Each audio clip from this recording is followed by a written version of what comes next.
Hey everybody, it's Gary here, back again with another stinky review of SpongeBob. And yes, the episode I will be reviewing might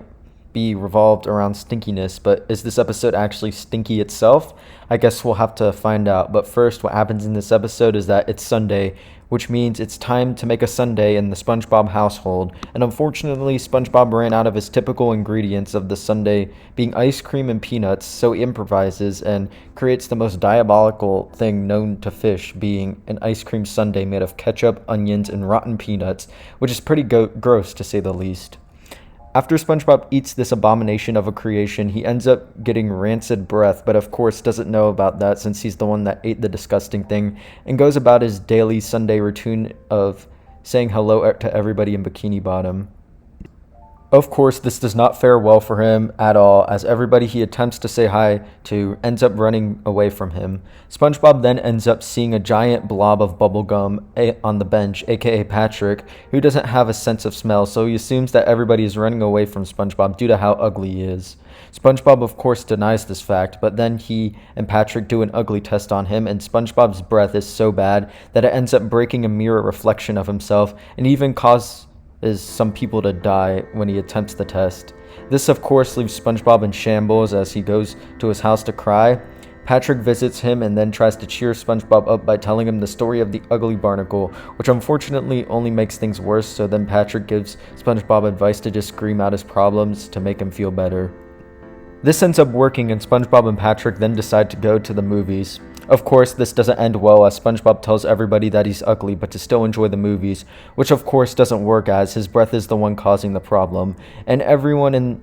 the movie theater evacuates as Patrick lifts SpongeBob up as he's enraged to think that people are crying over the fact that SpongeBob is ugly, which of course wasn't the case. After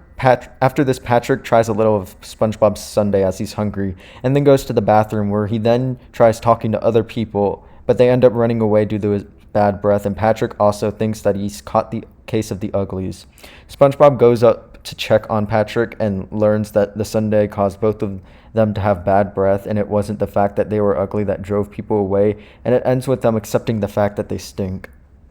Well, I think it's safe to say that this episode doesn't stink. In fact, I like how unhinged this episode is. Patrick just flat out telling SpongeBob that he's ugly, and SpongeBob believing him as everyone soon runs away from him due to the awful smell of his breath is so out there, and it's actually pretty funny as SpongeBob is completely oblivious to the problem that he has caused with his bad breath. Speaking of Patrick, by the way, he's actually kind of a good friend in this episode and definitely shines here, as in the previous episodes it felt like he was just a side friend to SpongeBob who was just there to motivate him, but here he's changed to be someone who's still stupid but caring for his friend, but built up to the extreme. Patrick definitely makes this episode, in my opinion, as he's the reason for all the greatest moments in this episode, such as the famous ugly barnacle story, which never gets old, and also how he convinces SpongeBob that the reason people run away from him is because it's ugly, and then him motivating SpongeBob after what he told him, while yes, being kind of stupid of what he told, ultimately shows that he actually cares for his friend and will be there to make sure he's okay.